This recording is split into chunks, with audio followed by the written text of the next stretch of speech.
Okay, beta. So now this is a serious concern for all the CA final students.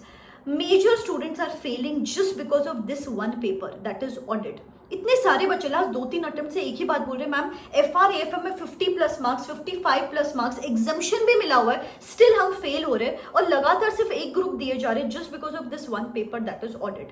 तो मैंने क्या किया ना, I went through all the certified copies, I went through examiner comments, I went through the webinars और तब कहा जो कि मुझे कुछ चीजें समझ में आई कि क्यों आखिर आप फेल हो रहे हो, आईसीआई चेकिंग किस हिसाब से कर रहा है और कौन सी ऐसी चीजें जिसके बारे में आपको कॉशियस रहना है before giving the January 26 attempt, because this is how ICI is going to set and check the upcoming examinations as well. बहुत क्रूशियल वीडियो बेटा, this is actually going to save your group 1. Otherwise इस वजह से वो वो लगातार वो ही loop चला जा रहा है कि एक ही सब्जेक्ट की वजह से आप अटेम्प्ट दिए जा रहे हो. और इसके साथ साथ I also give you some suggestions on how to prepare audit, smartly prepare audit in the next 20 days. So stay glued with me till the very end. और ऐसे बहुत सारे webinar, summary, certified copy analysis channel पे आते रहेंगे. Subscribe करके रखना, bell icon hit करके रखना. सो वो नाम ICAI checks you on 4 basic grounds. मैं आपको हर चीज एक्सप्लेन करूंगी यहाँ पे. Number 1 ground they check you on is requirement. अभी जैसे कि क्वेश्चन में they are asking you specific things to write in the answer, लेकिन आप उस रिक्वायरमेंट्स को फुलफिल नहीं कर रहे हो. I quote with the examples. जैसे कि एक सवाल था लास्ट टाइम सितंबर अटेम्प्ट में, एक सवाल था क्वालिफिकेशन रिक्वायरमेंट SQC के लिए एंड डॉक्यूमेंटेशन उसके ऊपर से. फिर बच्चों ने क्या किया, सिर्फ क्वालिफिकेशन रिक्वायरमेंट्स लिख के आए हैं और डॉक्यूमेंटेशन नहीं लिख के आए. फिर अब भले ही पूरा SQC1 पूरा कोट करके आओ, लेकिन अगर आपने डॉक्यूमेंटेशन ही नहीं लिखा बेटा तो कोई सेंस नहीं बनाना. तो read the requirement of the question properly, तब कहा जाके मार्क्स मिलेंगे, अदरवाइज नहीं मिलेंगे. एक और example, non compliance of SA 215, इस पर से एक सवाल था. तो आपने बराबर से laws and regulations, 2 laws and regulations रहते हैं उसमें, वो आप बराबर से लिख के आए हो. लेकिन इसके साथ साथ एक और क्वेश्चन था उसी क्वेश्चन में, auditors responsibilities in that case, लेकिन आप रिस्पॉन्सिबिलिटीज लिख के नहीं आए हो. तो कैसे मार्क्स मिलेंगे, हाफ कुक्ड आंसर से फिर मार्क्स नहीं मिलते आपको. So that is something which is very important. फिर उसके बाद कंप्लायंस ऑडिट पर से क्वेश्चन था. आप बराबर कंप्लायंस ऑडिट का मीनिंग, नेचर सब कुछ लिख के आए हो, बट इसके साथ साथ एक सवाल था perspective and concerns of auditors with respect to compliance audit, वो लिखा ही नहीं, हाफ कुक्ड आंसर. अगेन फिर मार्क्स कैसे मिलेंगे आपको. इसके साथ एक और क्वेश्चन था SA 265 पर से communication of deficiencies in internal control. अब बराबर लिख के आए हो, yes it needs to be communicated, deficiencies needs to be communicated, लेकिन हाउ पर से क्वेश्चन था, आपने हाउ का आंसर ही नहीं दिया. ये कपल ऑफ एग्जांपल्स है, इस वजह से मार्क्स मिले. एक May 25 में एक सवाल था, रिमेंबर NBFC पर से एक सवाल था, रेट्स पर से एक सवाल था और उसमें एक सब क्वेश्चन एक और था. आप सब सिर्फ रेट्स लिख के आए हो, सेकंड पार्ट लिखा ही नहीं. तो बेटा these are the little things, इस वजह से अपने को मार्क्स नहीं मिलते. Read the entire requirement of the question, जो पूछा गया है उसको प्रिसाइजली लिखो rather than just quoting what all you know in your mind. Read the requirement properly, that is the first thing they check you on.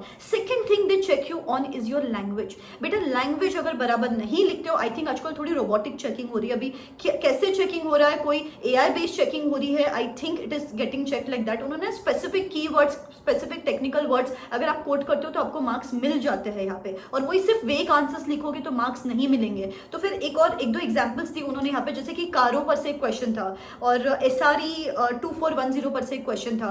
एक point को 2-3 point में आपने स्प्लिट किया है, वेग आंसर्स देखे गए. तो be very particular about the language as well. मुझे पता है आप रट नहीं सकते हो, बट कीवर्ड्स, टेक्निकल वर्ड्स ध्यान रखने की कोशिश करो. सेम लैंग्वेज नहीं, but some keywords and technical words use नहीं करोगे तो आपको मार्क्स नहीं मिलते यहाँ पे. That is the second point. Third point they check you on is your presentation. बेटा अभी इतने सारे बच्चे जो मुझे पूछते हैं मैम पहले फैक्ट्स लिखे या पहले प्रोविजंस लिखे. बेटा इससे कुछ नहीं फर्क पड़ता. They specifically mention in one webinar, इससे कुछ नहीं फर्क पड़ता है. आप पहले प्रोविजंस लिखो फिर फैक्ट्स लिखो. What is more important is the next 2 steps, correlating the facts with the provisions. आप वो काफी बार मिस कर देते हो. That is important, correlate the facts with the provisions. And सबसे इंपॉर्टेंट इज कंक्लूजन.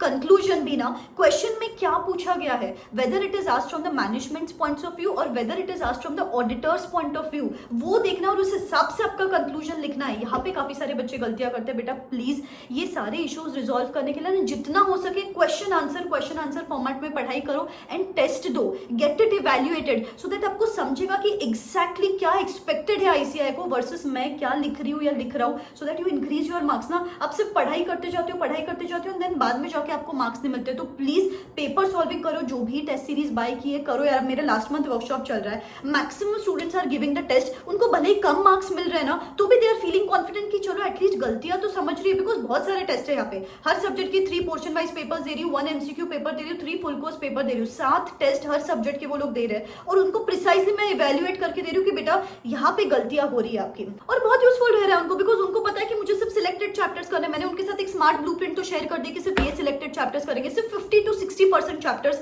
जिसमें से 70-80% मार्क्स का आने वाला एग्जामिनेशन में, वो चैप्टर्स करके वो लोग बार बार रिवाइज करें और उसके ऊपर से पेपर्स दे रहे, so that they understand precisely कहाँ गलतियां हो रही है, ताकि कल जाके भले से 80 मार्क्स का पेपर लिखे उसमें से उनको 60 मार्क्स मिले। And for the students who want to give their last best shot for the January 26 attempt, I am starting a fresh 25-day mentorship plus test series batch which begins on the 12th of this month for CA final group 1 students. All the details are in the description box below. Last attempt के time पे भी इतने सारे बच्चों ने workshop के लिए enrol किया था and they got super duper benefited out of it. बेटा आप भी ऐसे ही करो, जो भी टेस्ट सीरीज बाय किए, स्टार्ट गिविंग द पेपर्स नहीं बाय किए तो वर्कशॉप में डिटेल टेस्ट सीरीज भी प्रोवाइड करी हूँ। लास्ट 50 सीट्स बचे यहाँ पे, डिस्क्रिप्शन बॉक्स में उसका लिंक दे रही हूँ। लेकिन प्लीज बेटा इसके आगे ना पढ़ाई keep it more question centric, paper centric and evaluation की मिस्टेक्स नोट डाउन करके रखो, so that this doesn't cost you your upcoming attempt. तो कुछ चीजों का ध्यान दो based upon ICI evaluation, certified copies, read the requirement, take care of the language, take care of the presentation and 100% एक 10-15 marks तो आपके बढ़ ही जाएंगे ऑडिट पेपर में। इसके साथ ही साथ मैम अभी 20-25 डेज बचे, कैसे स्मार्टली कवर अप करें ऑडिट को।